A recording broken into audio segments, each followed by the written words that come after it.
Aides ciblées, financement, secteurs concernés. Comment le gouvernement veut accélérer l'électrification de la France pour répondre à la guerre au Moyen-Orient? France Info. C'est un virage absolument nécessaire, fait valoir Frédéric Wurtz, directeur de recherche au CNRS. Le gouvernement doit présenter, dans la semaine du 6 au 10 avril, son grand plan d'électrification des usages, pour répondre à la hausse des prix du pétrole et du gaz depuis le début de la guerre au Moyen-Orient. Ces annonces arrivent quelques semaines après la publication très attendue de la 3e programmation pluriannuelle de l'énergie PPE, feuille de route énergétique qui fixe les objectifs du secteur pour les 10 ans à venir, avec, justement, une priorité donnée à l'électricité. L'objectif est de passer d'un mix énergétique constitué d'environ 60 d'énergie fossile importée en 2023, à un mix énergétique constitué d'environ 60 d'énergie bas carbone en 2030, expose la PPE. Mais ce document déplore un retard pris dans l'électrification des usages depuis une dizaine d'années. Le plan électrification pourrait être un sursaut, en pleine crise. Voici ce que l'on en sait. Répondre à des impératifs climatiques et de souveraineté. Ce plan d'électrification doit être accéléré, car la question n'est plus que climatique, elle touche désormais à l'intérêt national, a fait valoir le Premier ministre dans une lettre adressée à ses ministres, dont il attend une réponse d'ici au mercredi 8 avril. Climatique, car il s'agit de s'émanciper des énergies fossiles que sont le pétrole, le gaz et le charbon, dont la combustion est largement responsable du réchauffement climatique. À l'échelle mondiale, 76% des émissions de gaz à effet de serre sont issues de la production, la consommation et la distribution des fossiles, expose à France Info Frédéric Wurtz, co-directeur de l'Observatoire sur la transition énergétique OTE. Or, aujourd'hui encore, le pétrole et le gaz représentent à eux seuls près de 60% de la consommation d'énergie en France, rappelle le service des données et études statistiques SDES. Il y a un consensus scientifique pour dire que l'atteinte de la neutralité carbone en 2050 n'est possible qu'avec l'électrification, souligne Frédéric Wurtz. C'est aussi un enjeu de souveraineté. Les importations d'énergie fossile ont coûté à la France plus de 60 milliards d'euros en 2024, toujours selon le SDES. Cette dépendance est non seulement coûteuse, mais elle expose également le pays, ses industries et ses ménages aux chocs géopolitiques internationaux, alerte Patrice Geoffron, professeur d'économie à l'Université Paris-Dauphine PSL et directeur du Centre de géopolitique de l'énergie et des matières premières. Les conflits au Moyen-Orient et en Ukraine, ainsi que l'instabilité au Venezuela, nous rappellent cruellement cette vulnérabilité. Patrice Geoffron, professeur à l'Université Paris-Dauphine PSL à plusieurs médias. Autant de crises pendant lesquelles nous payons le prix de nos dépendances, selon les mots de la ministre déléguée à l'énergie, Maud Bréjon. Qui peut encore accepter que les décisions des puissances étrangères fixent le niveau des factures d'énergie des Français? Cela implique naturellement de déployer les moyens de production nécessaires, et d'organiser cette transition en accompagnant les entreprises et les ménages, défend-elle dans Les Échos. L'électrification serait ainsi un levier pour protéger les consommateurs des variations brutales des prix, en pleine tension géopolitique. Le logement, les transports et l'industrie en première ligne. Dans la lettre qu'il a adressée à son gouvernement, le Premier ministre a cité plusieurs secteurs concernés par le plan d'électrification, qui devront planifier la sortie de leur dépendance aux fossiles avec un point de passage en 2030 et une cible en 2035. Les logements, d'abord. Sébastien Lecornu a demandé au ministre Vincent Jeanbrun de préciser les modalités opérationnelles de la sortie du gaz dans les logements neufs et ceux du parc social, pour que les aides à la rénovation permettent d'électrifier les modes de chauffage et de production d'eau chaude. Le ministre du Logement a d'ailleurs d'ores et déjà annoncé, mercredi sur RMC, qu'il souhaitait inciter les ménages à installer un chauffage électrique ou une pompe à chaleur en ciblant les aides à la rénovation. Concernant l'habitat social, où le gaz chauffe encore 55% des logements, un plan est prévu avec les bailleurs pour, d'ici quelques années, avoir remplacé tous les systèmes de chauffage soit par des chauffages urbains, soit par du chauffage électrique, a ajouté Vincent Jeanbrun. Moins un logement est isolé, plus il faut installer une pompe à chaleur puissante, et donc chère. Une électrification rapide et accessible des logements, ne laissant personne sur le côté, ne doit pas faire l'économie de l'isolation des bâtiments, mais toutefois en garde le réseau Action Climat. Les transports doivent, sans surprise, largement contribuer, alors que le secteur est le premier consommateur d'énergie dans le pays. Le ministre de l'économie, Roland Lescure, doit ainsi le mettre en place, dans les prochaines semaines, une offre de location de véhicules électriques dédiés à certaines professions et qui utilisent beaucoup leur voiture pour aller travailler, comme les infirmiers libéraux ou les aides-soignants, a réclamé Sébastien Lecornu. Les ministres de l'Aménagement du Territoire, Françoise Gatel, et des Transports, Philippe Tabarot, sont eux chargés de proposer la décarbonation complète des mobilités routières dans certains territoires pilotes. La ministre déléguée chargée de la mer, Catherine Chabot, devra, elle aussi, mettre sur la table des options technologiques pour sortir la flotte de pêche des énergies fossiles. Pour l'industrie enfin, le ministre Sébastien Martin est chargé d'identifier les procédés industriels pouvant être intégralement décarbonés d'ici 2030 ou 2035 et identifier les capacités industrielles nationales relatives aux pompes à chaleur, aux véhicules électriques et aux équipements électriques professionnels, selon la lettre de Sébastien Lecornu. Avec un soutien politique clair, les usines de batteries et de pompes à chaleur situées dans le nord et l'est du pays sont prêtes à se développer rapidement, accélérant ainsi la réindustrialisation de la France, prévoit Neil Makarov, directeur du groupe de réflexion stratégique Perspective. Tous ces changements sont un effort colossal, estime le chercheur Frédéric Wurtz. L'électrification a commencé au début du XXe siècle. On a 130 ans d'électrification derrière nous et environ 25 de nos usages sont électrifiés. Il faut faire le même chemin, d'ici 2050. Un plan d'incitation à la sobriété. En parallèle, il faut prévoir un plan d'incitation à la sobriété, a ajouté Maud Bréjon dans Les Échos, évoquant l'importance de réduire la demande et donc la consommation d'énergie. Sans faire de leçons de morale. Nos concitoyens ont du bon sens, ils savent que réduire sa vitesse, par exemple, permet de réaliser des économies de carburant, s'est-elle empressée d'ajouter. Le travail serait en cours, selon la ministre. Électrifier ne suffira pas. Il faut en plus mobiliser de la sobriété, questionner nos usages, nos pratiques, nos infrastructures et nos politiques publiques pour réduire la consommation d'énergie de manière générale, acquiesce Frédéric Wurtz, qui cite l'exemple des transports. L'électrification ne se fera pas massivement en roulant tous dans de grosses voitures, il va falloir conduire des véhicules de plus petite taille et mobiliser d'autres éléments comme les transports en commun. Un financement par les recettes fiscales sur les carburants. Comment régler la facture pour opérer ces changements? Dans ses instructions, Sébastien Lecornu demande au ministre de l'Action et des Comptes publics, David Amiel, de travailler à une affectation des éventuels surplus de recettes fiscales liées à la hausse du prix des carburants pour financer les mesures prioritaires du plan d'électrification. Le chef du gouvernement souhaite aussi mobiliser des financements alternatifs, notamment en lien avec des acteurs institutionnels, tels que la Caisse des dépôts et consignations CDC ou le monde bancaire pour aider certains secteurs, comme les boulangers, quand ils doivent électrifier leurs fours. En parallèle, plusieurs experts pointent une fiscalité de l'énergie encore favorable aux fossiles. Les subventions aux énergies fossiles ne constituent pas une solution pour un continent pauvre en ressources, déplore Joseph Delatte, en charge des enjeux climat et énergie à l'Institut Montaigne. Taxer l'électricité 2 fois plus que le gaz ou le fioul est totalement incohérent par rapport aux objectifs de décarbonation et d'électrification, dénonce à son tour l'Institut du développement durable et des relations internationales IDRI. L'électrification ne pourra avoir lieu sans une amélioration structurelle de la compétitivité de l'électricité vis-à-vis des alternatives fossiles. Sujet suivant. Les objectifs américains sont-ils vraiment proches d'être remplis en Iran, comme l'affirme Donald Trump? Freus Info. Un ton à la fois offensif, victorieux et rassurant.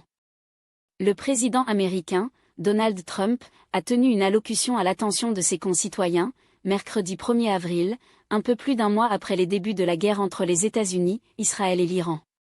Ces 4 dernières semaines, nos forces armées ont remporté sur le champ de bataille des victoires rapides, décisives et écrasantes, des victoires comme peu de gens en ont jamais vu auparavant, s'est félicité le dirigeant populiste.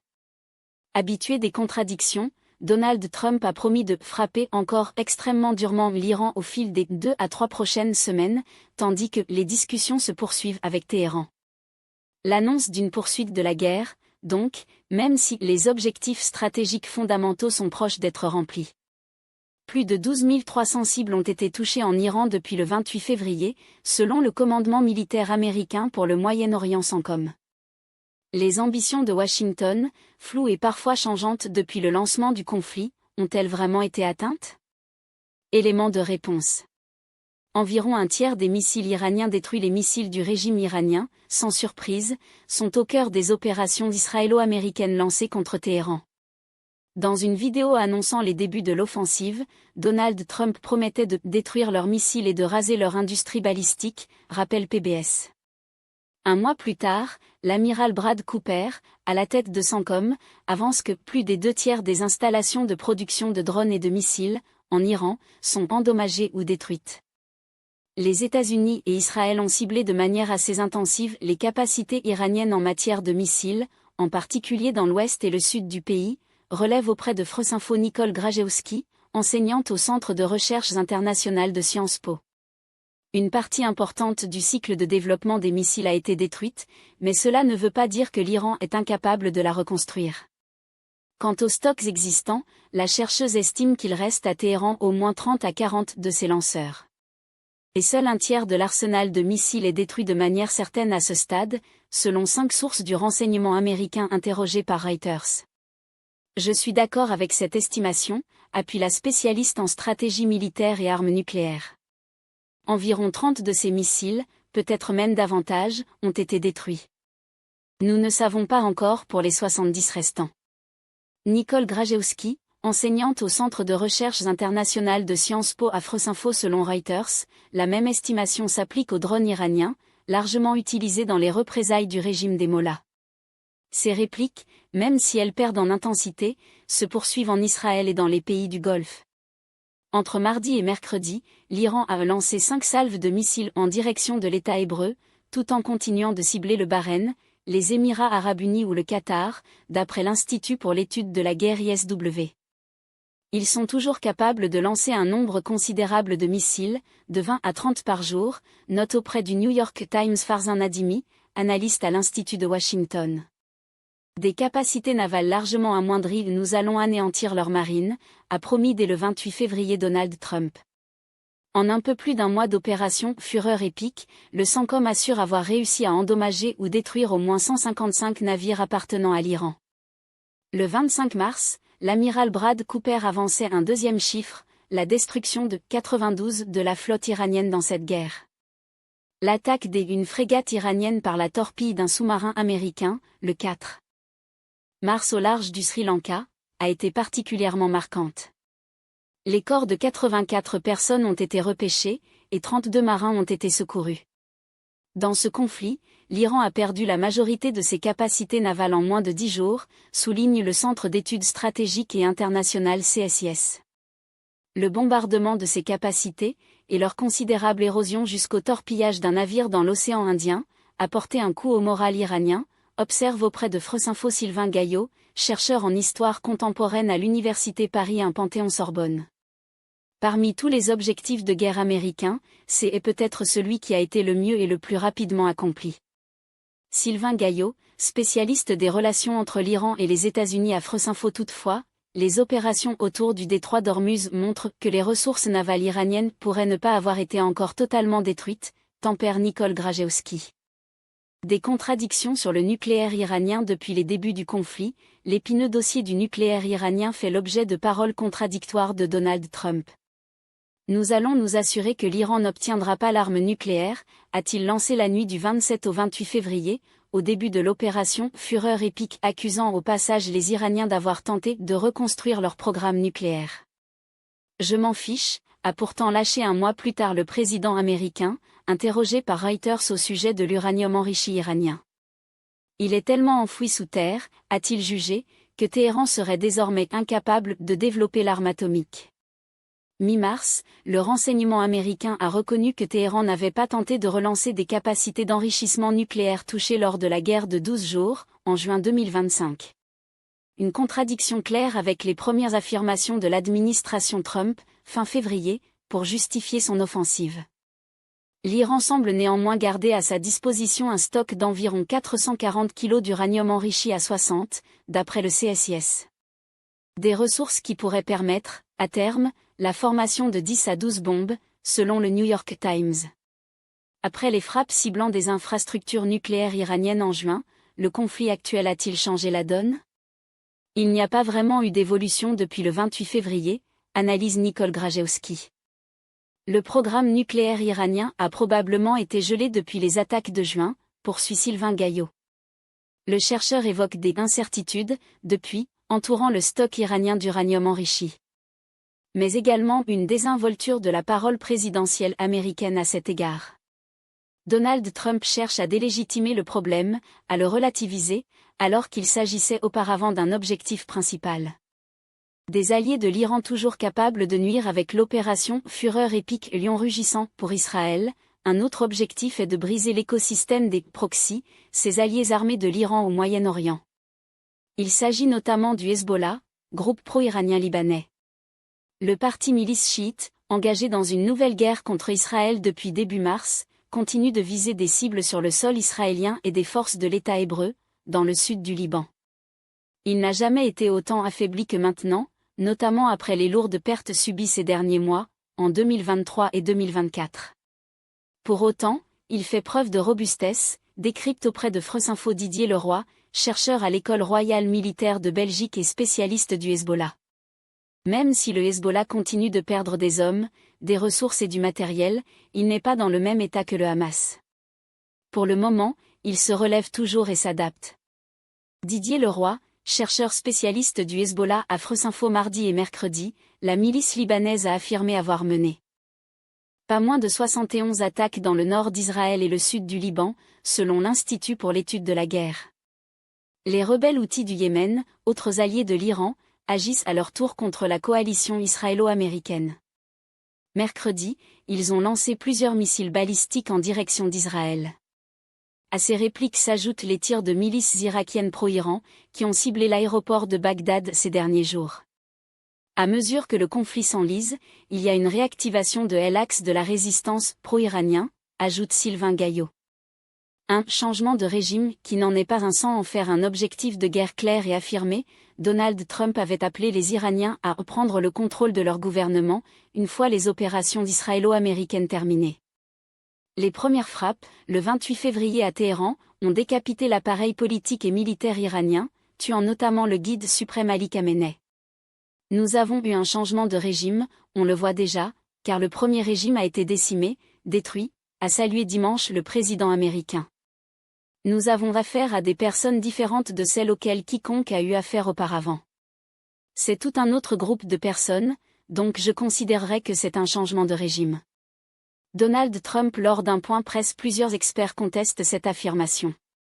Ali Khamenei a été remplacé par son fils, Mojtaba Khamenei, même si de sérieux doutes persistent sur son état de santé. Il est loin d'avoir un agenda, une obédience et une vision du monde plus modérée que son père, constate Sylvain Gaillot. Le régime s'est visiblement radicalisé. Il y a cette impression d'un régime encore plus théocratique, plus autoritaire et anti-américain. Sylvain Gaillot, spécialiste des relations entre l'Iran et les États-Unis à Freusinfo. Plusieurs nouveaux visages du pouvoir iranien sont en effet perçus comme plus radicaux, relève le New York Times. Le régime est plus faible, mais il reste institutionnalisé, enraciné, appuie Nicole Grajewski. L'Iran a une structure régionale et institutionnelle très solide, qui sera difficile à démanteler de l'extérieur. Sujet suivant. Manque de transparence, dépenses injustifiées, quand l'inspection générale des finances pointe les manquements de l'ordre des médecins, France Info. Publié le 02/04/2026 22h45. Temps de lecture, 5 minutes, vidéo, 5 minutes. L'œil du 20h a enquêté sur l'ordre des médecins, entre dépenses injustifiées comme un hôtel particulier acheté à Nice-Alpes-Maritimes, un manque de transparence, mais aussi des défaillances dans le contrôle des médecins. Un rapport de l'inspection générale des finances pointe les nombreuses irrégularités de cet ordre chargé de réguler toute la profession. Ce texte correspond à une partie de la retranscription du reportage ci-dessus. Cliquez sur la vidéo pour la regarder dans son intégralité. Une villa cossue et spacieuse pour accueillir quelques salariés seulement, ou encore des médecins protégés par leurs confrères au détriment des patients. Dans un rapport provisoire révélé par nos confrères du Canard enchaîné, l'inspection générale des finances IGF étrille l'ordre des médecins. L'œil du 20h a enquêté sur ce grand désordre. C'est à 2 pas de la mer, à Nice-Alpes-Maritimes, que l'IGF a découvert une dépense qui interroge, la villa Armenonville, belle demeure de 1200 mètres carrés, qui avait été acquise en 2021 par l'ordre départemental pour y installer ses bureaux. Coût de l'opération ? 3,9 millions d'euros. L'ordre des médecins n'a pas répondu à nos sollicitations, nous nous sommes donc rendus sur place. Après une première tentative infructueuse, le président de l'ordre des Alpes-Maritimes, Philippe Paqui, a accepté de nous donner une visite guidée des lieux afin de répondre aux critiques de l'inspection générale des finances. D'après cette dernière, cette acquisition immobilière apparaît particulièrement onéreuse et manifestement inadaptée aux besoins de l'ordre. Philippe Paqui assure que ces personnes sont bien employées à temps plein dans le bâtiment. À noter que les bureaux du secrétaire général, de la secrétaire en charge de la comptabilité, ainsi que de l'avocate étaient vides de toute personne le lundi de notre visite. Il y a dû y avoir des problématiques particulières, explique Philippe Paqui. Ce dernier, interrogé sur les cotisations élevées payées par certains médecins qui pourraient se demander si celles-ci n'ont pas servi à financer la villa pour son usage personnel, affirme qu'elle appartient aux médecins. Ça n'appartient pas à la poche du président. On reçoit systématiquement toutes les nouvelles inscriptions, tous les transferts, toutes les plaintes, avance-t-il. Pour se justifier, l'ordre parie sur une future plus-value immobilière, ce que conteste l'inspection générale des finances. Mais les inspecteurs de Bercy relèvent des dysfonctionnements plus graves encore. L'ordre protégerait les médecins au détriment des patients. C'est l'accusation que porte une trentaine de familles à Grenoble. Pendant 10 ans, la presse se fait l'écho de plaintes, de décès, d'infirmités permanentes imputées au Dr V, chirurgien de la colonne vertébrale. 2 jeunes femmes sont convaincues que le Dr V est responsable de la mort de leur mère, Catherine Imhoff-Levet, en 2021. Il l'a opérée à 7 reprises. Avec plusieurs familles, elles ont porté plainte contre le médecin, mais aussi contre l'ordre de l'Isère. Si l'ordre des médecins avait fait son travail, elle serait encore en vie. Et s'ils avaient pris les signalements qui ont été donnés, elle aurait arrêté de se faire opérer et elle serait sûrement en vie, confie Samantha Imhoff, fille de Catherine Imhoff-Levet. Et maître Édouard Bourguin, avocat de la famille, d'Asséné, je crois que la confraternité peut virer à la complicité dans certains cas, et c'est ce que je dénonce dans cette affaire. Dès 2014, l'assurance maladie a enquêté sur le chirurgien puis saisi le procureur de la République. Elle dénonce déjà un comportement professionnel déviant et dangereux pour les patients. Elle s'agace que l'ordre des médecins de l'Isère ne donne aucune information sur les suites données après ces alertes. En 2020, le chirurgien est mis en examen pour blessures et homicides involontaires.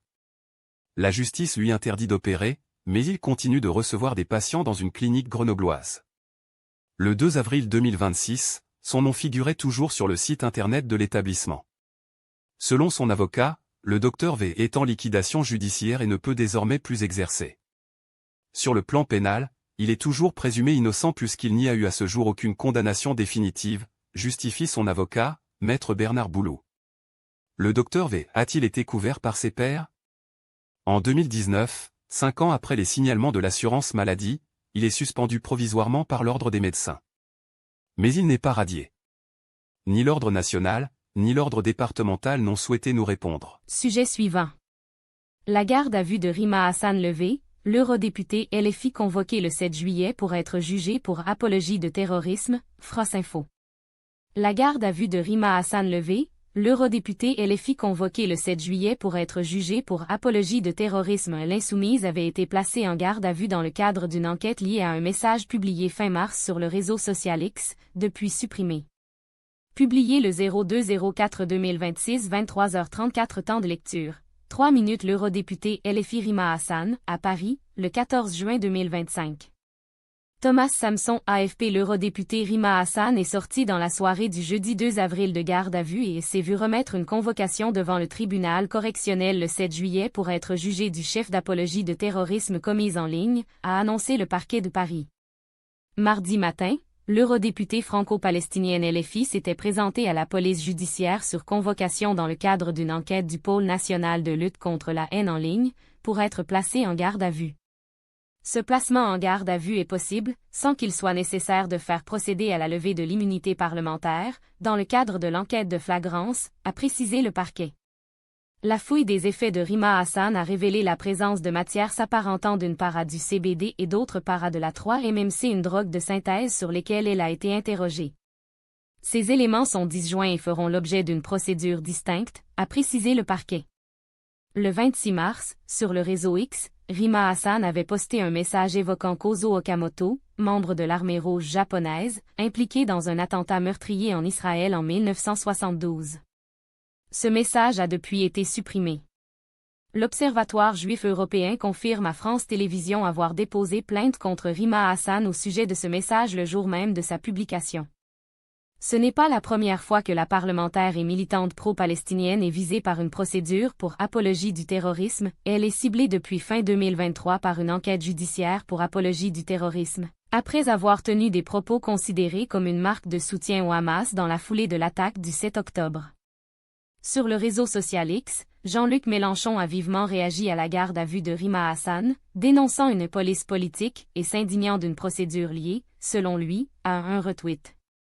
Il juge qu'il n'y a donc plus d'immunité parlementaire en France et juge la situation insupportable, estimant que certaines dispositions contestées s'appliquent déjà sans avoir été adoptées. Dans un communiqué transmis à France Télévisions, l'entourage de Rima Hassan conteste aussi le placement en garde à vue de la députée européenne, dénonçant de sérieuses irrégularités et affirmant que la présidente du Parlement européen, Roberta Metsola, a elle-même pris contact avec les autorités françaises pour demander des explications sur ce contournement manifeste et irrégulier de l'immunité parlementaire. Interrogé à ce sujet, le Parlement européen dit simplement être en contact avec les autorités nationales, la députée et son groupe politique, et précise qu'il ne commande pas les procédures en cours. Sujet suivant. Propos contre Bali Bagayoko sur CNews, le parquet de Paris ouvre une enquête pour injure publique à caractère raciste, France Info.